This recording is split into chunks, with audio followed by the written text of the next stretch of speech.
안녕하세요 여러분, 반갑습니다. 건강보험 청구 실무의 고유희 교수입니다. 자, 이번 주는 지난주에 이어서 제8장 진료비 청구 명세서 작성하기를 이어서 할 건데요.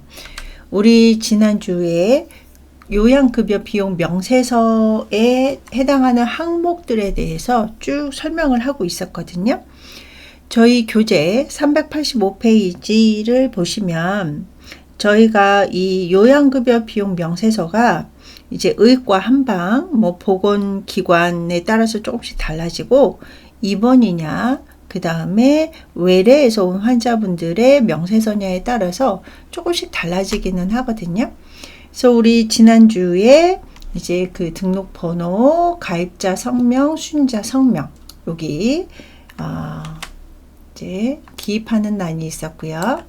자, 가입자는 건강보험 아니면은 의료급여 아니면은 이제 그 공무상에 따라 가지고 이제 가입자가 달라지고, 수진자는 진료받는 환자분 성명을 이제 쓰시면 되겠죠. 자, 그 다음에 상병명에 대해서 공부를 해봤었어요. 우리 상병명 같은 경우는 주상병, 부상병, 배제상병에 따라 가지고 첫 번째, 두 번째, 세 번째 자리에다가 기입하는 거를 배웠었고요. 자, 입원 일수. 자, 입원 일수는 퇴원 일수에서 입원 일수 날짜를 빼면 입원 일수가 이제 그 계산이 되는 거고요. 자, 그 다음에 우리 구분해서 보시면 이 급여 명세서에서 1란이 있었고 2란이 있었습니다. 그래서 1란은 종별 가산율이 적용되지 않고 2라는 종별 가산율이 적용이 됐었죠. 그래서 우리 1란 종별 가산율이 적용되지 않는 게 기본 진료료라든지 아니면 입원료, 약제, 특정 재료대 이런 것들은 종별 가산율이 적용되지 않기 때문에 요 1란에다가 적어주시면 되고요. 2란은 행위료죠. 네, 행위료 같은 경우는 종별 가산이 되기 때문에 요 2란에다가 기입을 해 주시면 되겠습니다. 저희가 이것을 배우는 이유는 누락이 됐는지 안 됐는지를 확인을 하셔야 되겠죠. 자, 그리고 초진, 재진, 진찰료에서도 보면 횟수를 적는 게 있어요. 그래서 우리가 그 청구를 할 때 주 단위로 청구하기도 하고 월 단위로 청구하기도 하죠. 그러면 주에서 몇 회, 그래서 예를 들어서 월 단위로 해가지고 청구를 할 때 일단 처음 오셨으면 초진 1회에다가 이제 오신 횟수에 따라서 재진이 몇 회, 이렇게 이제 횟수가 정해지겠죠. 자, 그 다음에 여기 밑에 이제 보시면 의약품 관리료라든지 응급 회송료라든지 아니면 이제 가정간호 방문료라든지 이런 것들을 이제 기입을 하게 되고요. 입원료 같은 경우도 이제 입원 환자분들 같은 경우 입원료도 일반이냐, 우리 앞에서 배웠었죠. 중환자실, 격리 병실 신생아냐에 따라 가지고 가산 점수가 달랐었습니다. 그렇기 때문에 얘도 구분을 해가지고 일반 며칠 아니면은 과에 따라 가지고 또 달라지게 되죠. 그래서 그런 것들 날짜 틀리지 않았는지 확인을 하셔야 되고요. 자, 그 다음에 자, 여기 보시면 투약료도 내복약이냐 외용약이냐, 그 다음에 이제 처방전에 의한 것들, 그 다음에 주사료, 우리 주사료도 근육주사, 정맥주사, 수액제에 따라 가지고 점수가 달랐었습니다. 그래서 그거에 맞춰서 저희가 여기다가 횟수나 일 이런 것들을 따져 가지고 기입을 이제 됐는지 확인하셔야 되고요. 마취료, 그 다음에 이양요법료, 정신요법료, 처치 및 수술료, 저희 이거 다 앞에서 다 배우신 건데 처치 및 수술료하고 캐스트료도 이제 구분을 해가지고 캐스트 같은 경우 이제 몇 회냐, 처치 및 수술은 이제 몇 종이냐에 따라 가지고 기입하는 게 달랐었고요. 검사 같은 경우도 우리가 위탁, 수탁 이제 했던 거 기억나시죠? 그래서 자체 검사를 했는지 아니면 위탁 기관에다가 이제 뭐 몇 가지를 이제 맡겼는지 따라 가지고 검사료가 달라지고요. 자, 그 다음에 영상 진단 같은 경우도 특수 장비를 이용을 해서 그래서 뭐 CT, MRI, PT를 또 몇 회 했느냐에 따라 가지고 기입하는 거 확인하셔야 되고요. 본인 부담금.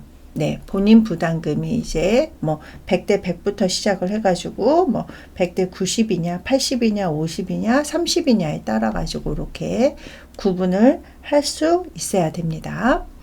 자, 그 다음에 밑에 보시면 이제 뭐 특수장비 총액이라든지 소개, 가산율, 또 저희가 요양급여 비용 총액이 1이 있었고 옆에 보시면 2가 있었습니다. 그래서 그거에 대해서도 우리 지난주에 다 이제 확인을 했었죠.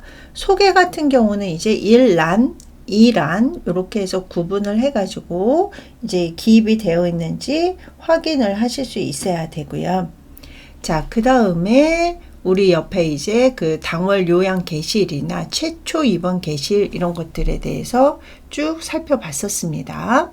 자, 그리고 오늘 다시 한번 보기는 할 건데 진료 결과는 어떻게 몇 번으로 기입을 해야 되는지 이런 것들에 대해서 배웠고, 그 다음에 약품 코드 같은 경우는 이제 단가라든지 1회 투약량, 1일 투여 횟수, 취약 일수, 그 다음에 본인 부담률 이런 것들에 대해서 쭉 이제 누락되지 않았는지, 왜냐면 이 명세서에 따라 가지고 우리 이제 그 심사에 대해서 공부를 할 건데 이제 심사할 때 이런 명세서에 해당하는 것들을 보고 뭐 과잉 진료를 하면 삭감이 되기도 하고 적정했는지에 대해서 이제 우리가 심사를 통해서 공단에서 돈을 받을 수 있기 때문에 이것도 누락됐는지 다 확인을 하실 수 있어야 되겠죠. 그래서 여기 밑에 보시면 이제 뭐 수술 코드라든지 청구에 본인 부담 상한액 초과금, 우리나라는 이제 본인 부담 상한금이 이제 초과가 되면 이제 공단에서 다시 나머지 금액을 지급을 해 주잖아요. 그래서 그런 것들에 대해서도 한번 쭉 살펴보실 수 있어야 됩니다. 자, 그러면 위에 있는 것들 아직 설명드리지 않았던 것들에 대해서 한번 살펴보도록 할게요. 자, 우리 기타에서 특정 내역 기재하는 게 나와 있거든요. 특정 내역 기재는 아까 제가 마지막에 동그라미 쳤던 것처럼 요양급여 비용 명세서 밑에 바로 밑에 보시면은 증번호, 공상등 구분, 주민번호 쓰는 거 있고, 그 다음에 분류기호, 수술 진료 과목, 상해 외인, 특정 기업, 면허 종류, 면허 번호 쓰는 게 있거든요. 그래서 특정 내역 같은 경우 보시면 여기 상해 외인이나 특정 기호 쓰는 거, 의학 분업 외의 구분 코드 이런 것들에 대한 추가적인 기술 사항이 있을 경우에 이 특정 내역 구분 코드에다가 적어주시면 되겠습니다.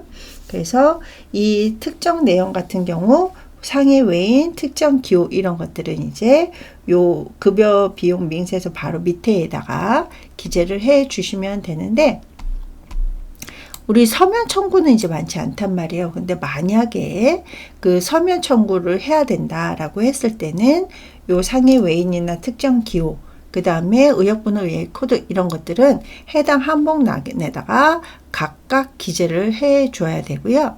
그 다음에 신생아 체중 등 특정의 그 진료 내역이나 조제 내역이 있거나 청구 내역에 대한 추가적인 기술 사항 같은 경우는 특정 내역란에다가 기재를 하면 된다.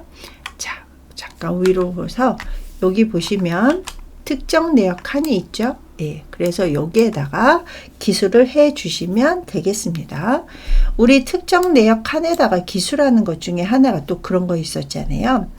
건강보험에 그 들어있는 주민번호하고 주민등록상 번호가 다를 때는 건강보험상에 있는 주민번호. 자, 여기 얘기하는 거예요. 예, 주민등록번호를 기재를 할 때 건강보험에 있는 주민등록번호를 기재를 하고, 그 다음에 특정 내역에다가 이제 그 주민번호가 건강보험하고 좀 다르다. 이렇게 이제 특정 내역에다가 기재를 해주는 요 특정 내역 란이 있고요. 자, 그 다음에 상해외인 코드를 우리가 코딩을 할 때 이 KCD 한국표준질병 사인 분류에 따라 가지고 상병 원인에 따라서 분류 기호를 코드를 하는데요. 자, 영문 첫째 자리에 요 4개, 얘도 가끔 시험에 나오거든요. 상해외인 코드에서 이 알파벳 숫자에 대한 게 나오는데 V, W, X, Y만 기재할 수 있다. 상해외인에는. 이거 꼭 기억해 주시고요. 자, 그 다음에 의약분업의 예외 구분 코드를 작성을 할 때도 의료기관이라든지 보건기관, 요양기관에서 만약에 자체 조제를 했을 때 그 의약품 예외 구분 코드에다가 그 코드 번호를 기재를 해주면 되겠습니다. 자, 우리 의약분업 예외하는 경우가 몇 가지가 있었죠. 예를 들어서 뭐 정신질환자라든지 아니면은 이제 뭐 그 지역에 약국을 찾기가 어려운 지역이라든지 아니면은 우리 재난 지역 같은 경우라든지 아니면은 이제 뭐 장애인 뭐 이제 거동이 불가능한 뭐 이런 이제 장애인 등록된 장애인이라든지 이런 사람들 같은 경우는 원내 처방이 됐었단 말이에요. 그래서 여기 있는 것처럼 요양기관에서 원내 처방으로 자체 조제하는 경우가 딱 뭐 그냥 뭐 환자분이 나 약국 가기 어려우니까 병원에서 지어주세요 라고 이렇게 내 맘대로 하는 거는 아니고 의약분업 예외 구분 코드가 쭉 있단 말이에요. 제가 조금 아까 말씀드렸던 그런 인디케이션 적응이 되면 그 번호가 이제 그게 활성화가 되면 그거에 맞춰서 코드를 기재를 해 주셔야지 심사에서 이제 패스가 된다라는 내용이고요. 자, 그 다음에 진료 과목 코드. 예, 진료 과목 같은 경우도 우리가 이제 그 상해외인 옆에 진료 과목이 있잖아요. 그래서 실제 진료를 받은 진료 과목, 그 다음에 상병명에 해당하는 진료 과목을 그 진료 과목별 코드에 따라 가지고 기재를 하시면 돼요. 그래서 제가 이제 다음 장에 진료 과목별 코드를 보여드릴 건데 만약에 이 환자분이 진료 과목이 2개 이상이 된다라고 했을 때 이 2개 이상에 해당하는 코드를 모두 기재를 해 주셔야 됩니다. 자, 여기 진료 과목별 코드가 있어요. 그래서 이제 내과부터 시작을 해가지고 신경과, 정신건강의학과, 자, 외과 같은 경우도 정형외과, 신경외과, 흉부외과 이런 식으로 쭉 코드 번호가 있거든요. 그래서 나중에 청구하실 때 물론 이제 우리 병원에 무슨 과가 있는지 사실 청구할 때 우리 과만 청구하게 되잖아요. 우리 병원에 있는 것만. 그래서 이것도 이제 나중에는 뭐 자동으로 암기가 되기는 할 건데 뭐 내과 같은 경우는 세부 내과 코드가 또 이제 뒤에서 보여드리기는 할 건데요. 만약에 우리 병원에 외과 전문 병원이다 라고 했을 때 이렇게 외과에 해당하는 것들 코드 번호는 자동으로 암기를 해서 굳이 하나하나 찾아가면서 이렇게 이제 코딩하지 않도록 하셔야 되겠죠.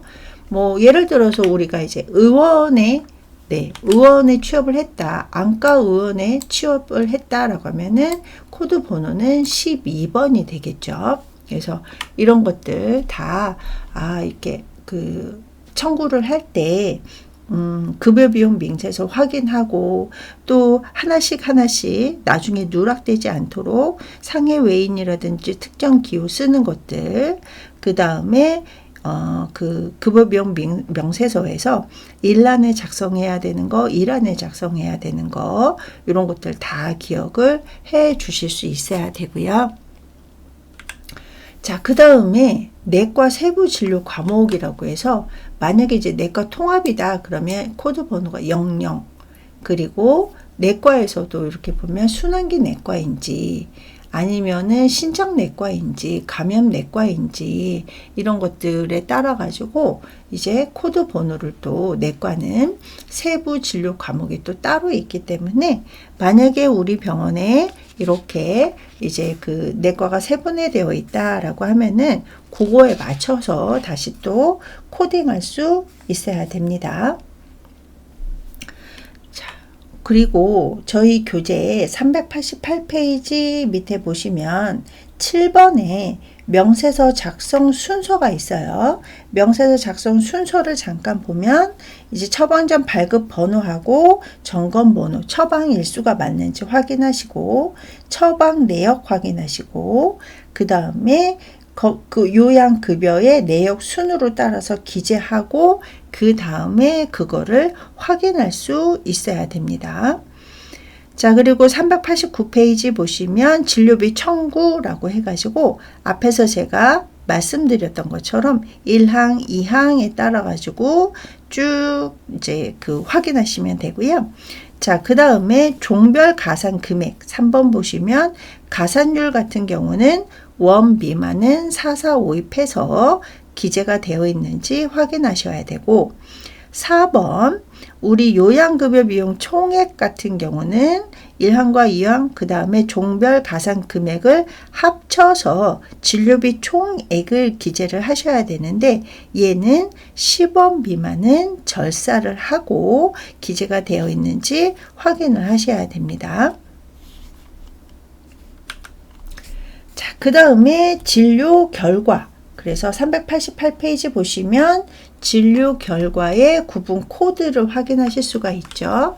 그래서 이거 지난주에 잠깐 이제 설명을 드렸었는데 이 명세서 상의 최종 진료일의 환자 상태를 코딩을 하는 겁니다.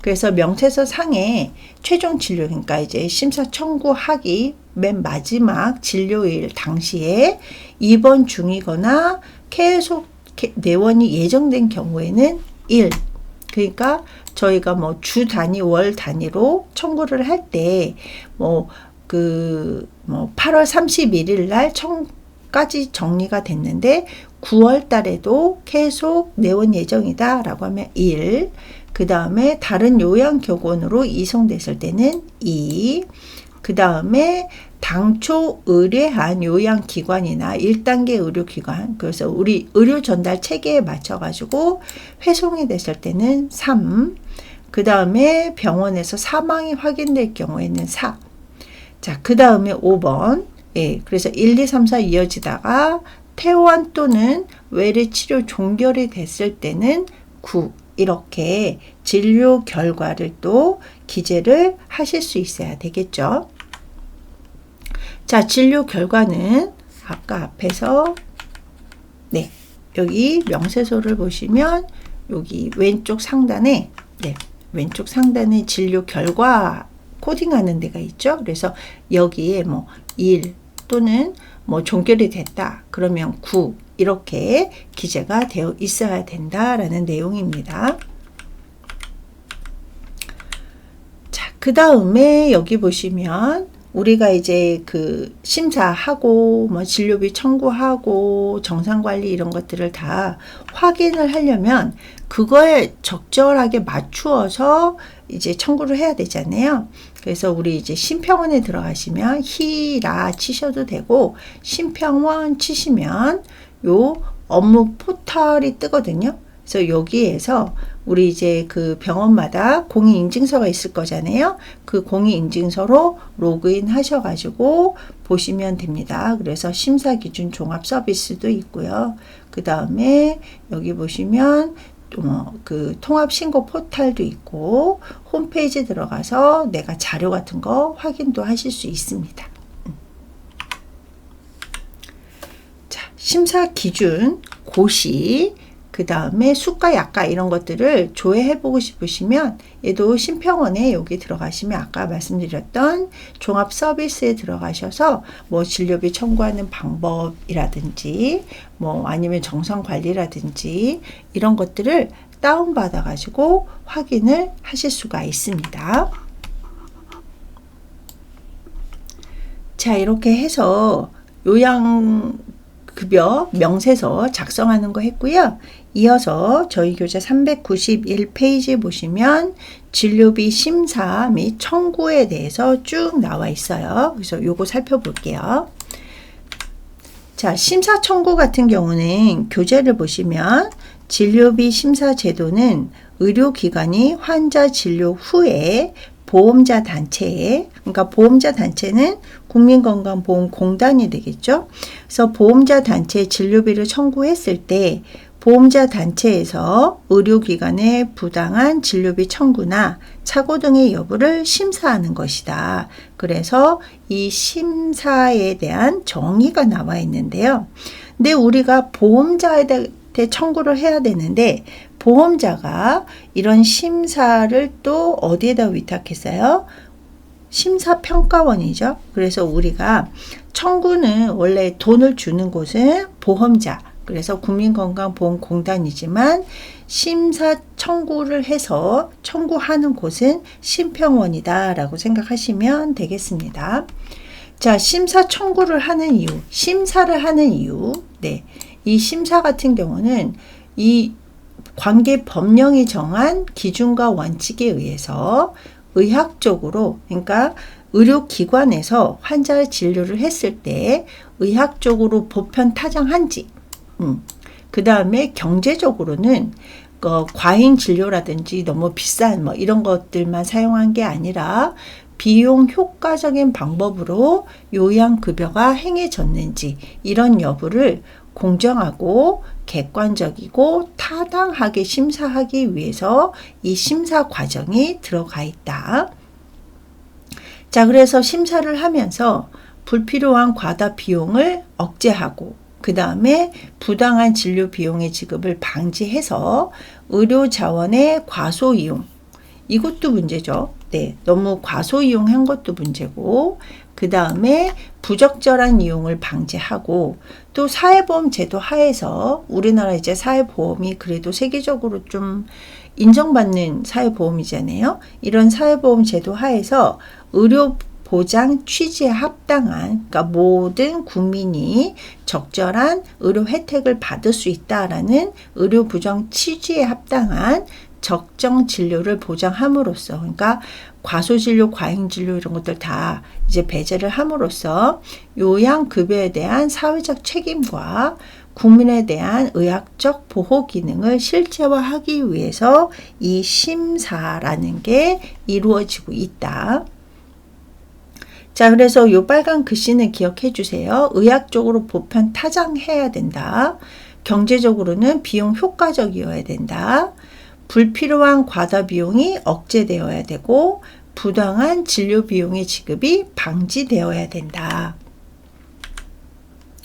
자, 이 심사 청구할 때 법적 근거는 일단 국민건강보험법이죠. 국민건강보험법에 의해서 43조를 보시면 요양급여 비용의 청구와 지급에 해당하는 내용이 나와 있고요. 56조에 보시면 건강보험심사평가원의 업무, 그러니까 심사평가를 해야 될 때 지켜야 되는 업무라든지 이런 것들에 대해서 나와 있고, 또 시행규칙 13조에 따르면 요양급여 비용의 심사나 지급에 대한 내용, 그 다음에 그 규칙 제5조에 보시면 요양급여의 적용 기준 및 방법에 대해서 쭉 나와 있습니다. 자, 그래서 심사를 할 때 지켜야 되는 기준에 대한 법적 근거에 대해서 살펴봤고요. 자, 그 다음에 청구 기준, 그러니까 앞에서 심평원에서 지켜야 되는 법, 그 다음에 우리가 청구를 할 때 지켜야 될 기준 보시면 국민건강보험법에 해당하는 법, 시행령, 규칙에 따라야 되고, 그 다음에 요양급여의 적용 기준이나 방법이 매해 아니면 수시로 고시가 되죠. 심평원에. 그러면 그 기준에 맞춰서 우리가 청구를 하실 수 있어야 되고요. 또 요양급여 비용의 내역이라든지 건강보험의 요양급여 행위 및 상대가치 점수, 그 다음에 산정 지침, 그래서 우리가 계속 앞에서 배웠던 상대가치 점수, 그래서 우리가 뭐 종별에 따라서 의원급 상대가치 점수부터 시작을 해가지고 그 상급 종합병원까지 해서 상대가치 점수가 달랐잖아요. 그리고 산정 지침, 그래서 우리가 뭐 가산 점수가 들어가거나 몇 퍼센트 이렇게 이제 그 가산 퍼센트 이런 것들이 다 고시되어 있는 거에 맞춰서 저희가 청구를 할 수 있어야 되고요. 자, 그 다음에 5번 보시면 중증 환자에게 처방되거나 투여하는 약제 중에 보건복지부 장관이 정해서 고시한 약제에 대해서는 중증질환심의위원회의 심의를 거쳐서 심평원장이 공고한 그 기준에 맞춘 세부 사항에 맞춰서 저희가 청구해야 된다. 그러니까 우리가 중증 환자 같은 경우 뭐 예를 들어서 산정특례 대상자라든지 이런 분들 약제 같은 경우는 세부 사항에 맞춰서 저희가 청구를 할 수 있어야 되고요. 약가 같은 경우는 실거래가 상한액표라든지 진료용 특정 재료대의 실구입가, 그래서 우리가 약제나 어떤 재료대 구입가 같은 경우는 앞에서도 청구하기 전에 이미 제출이 되어 있어야 된다라고 했었죠. 자, 그리고 심사 청구 기준 중에 뭐 유권 해석이나 행정 해석에 맞춰서 고시된 거를 우리가 그거에 기준에 맞춰서 청구하셔야 되고요. 자, 그 다음에 뭐 심사 기준 같은 경우는 위에 있는 거 따르시면 되고, 자, 진료비 심사위원회라든지 분과위원회가 있거든요. 그래서 분과위원회 지침에 맞춘 심사 기준. 그래서 저희가 심사 청구를 하기 전에 심평원에 들어가서 이런 것들에 다 맞춰가지고 우리가 이제 확인을 하실 수 있어야 되겠죠. 자, 그 다음에 심사 청구 방법을 보시면 저희가 393페이지 보시면 심사를 2번 한단 말이에요. 병원 자체에서 심사를 하고 그 다음에 병원 자체 심사가 끝나서 심평원에 청구를 하게 되면 심평원에서도 심사를 하게 되죠. 근데 병원 자체 심사를 보시면 이제 청구하기 전에 하는 거예요. 그래서 심사 환자가 어떤 이제 보험 유형별, 그래서 의료급여냐, 건강보험이냐, 뭐 공상이냐, 아니면은 산재 환자냐, 뭐 자동차 보험이냐 해서 유형별로 해가지고 우리가 청구를 하고, 또 본인 부담금 진료비를 납부하고 퇴원한 후에 보험자가 부담하는 진료비, 그래서 우리가 보험자 공단에서 부담하는 청구비에 따라 가지고 우리가 청구를 해야 되는데 그거에 맞는지를 이제 병원 자체 심사를 하게 되는 거죠. 그래서 보시면 재원 심사가 있고 퇴원 심사가 있고 퇴원 후 사후 심사, 이렇게 이 청구하기 전에, 그러니까 심평원에 청구하기 전에 3가지, 그러니까 3회에 거쳐서 그러니까 심사를 하게 된다. 그래서 재원 심사 같은 경우는 말 그대로 재원 중인 환자에 따라 가지고 거의 대부분 입원 환자에 해당이 되겠죠. 그래서 중간중간에 환자가 입원하고 있는 중에 환자에 대한 처방이 적절한지 한번 확인을 해야 된다. 그래서 처방전이 누락되진 않았는지, 처방전이 과잉 진료, 그래서 우리가 뭐 약 같은 경우는 우리 이제 약가 보시면 이제 OCS에서 약을 확인을 하실 수가 있단 말이에요. 근데 확인을 했는데 이 약 같은 경우는 뭐 예를 들어서 하루에 300mg을 1회 투약을 하고 최대 하루에 3회까지 가능하다라고 했는데 예를 들어서 500mg TID 이런 식으로 나오면 처방 과잉이 되잖아요. 그래서 그런 것들도 한번 재원 때 확인을 해서 이제 체크를 하셔야 되겠죠. 그래서 의사한테 전화를 해가지고 요거 맞는지 다시 한번 확인을 해서 이 적절 그러니까 보험급여에 맞게끔 이제 수정을 해달라고 한다든지 다시 한번 확인을 해달라 이런 식으로 하셔야 되고요. 그 다음에 적용 및 산정 기준 같은 경우 우리 앞에서 계속 배웠던 것처럼 이제 뭐 어떤 이제 뭐 산정 기준에서 하다못해 뭐 나사목 같은 경우도 이제 보험에 해당하는 게 몇 개까지 됐는지 이런 것들 다 확인을 하셔야 되고, 또 어떤 진료 행위료라든지 약제 이런 것들이 급여 항목에 들어가는 건지 비급여 항목에 들어가는 건지 이런 것들을 다 확인을 해서 재원 심사를 해 놓으셔야지 나중에 막 밤새 이제 그 확인 안 하셔도 된다라는 얘기죠. 자, 그 다음에 퇴원 심사는 퇴원이 예고된 환자에 대해서, 그래서 이제 퇴원 오더가 났단 말이에요. 퇴원 오더가 났을 때 그 뭐 예를 들어서 오늘이 금요일인데 이 환자가 월요일날 퇴원 오더가 났다. 그러면 그 환자에 대해서 적정 진료비라든지 보험급여 기준에 맞도록 되어 있는지 다시 한번 심사하는 거고, 퇴원 후 심사는 환자가 퇴원 후에 병원의 전문 심사 요원이 진료 행위에 대한 전반적인 지침이 맞는지 심사하는, 그래서 우리가 사실 우리가 하는 일이죠. 네.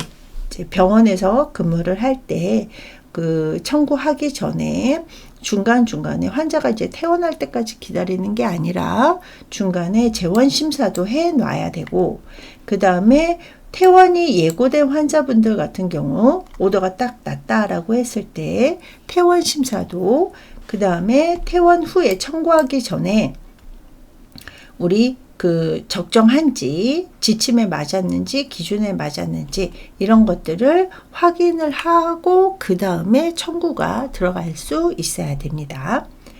자, 그럼 1교시는 여기까지 하시고요. 잠깐 쉬었다가 2교시 이어서 하도록 할게요.